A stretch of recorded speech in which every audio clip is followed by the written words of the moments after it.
निरञ्जिनी नित्यप्रकाशिनी चैव स्वप्रकाशस्वरूपिणी महालक्ष्मीर्महाकाली महाकन्या सरस्वती भोगवैभवसन्धात्री भक्तानुग्रहकारिणी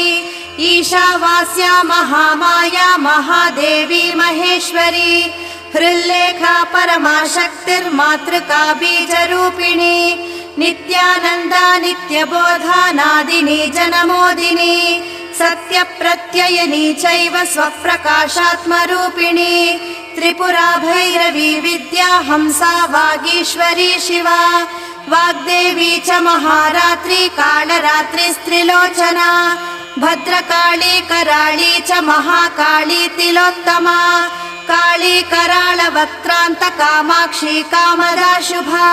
चण्डिका चण्डरूपेशा चामुण्डा चक्रधारिणी त्रैलो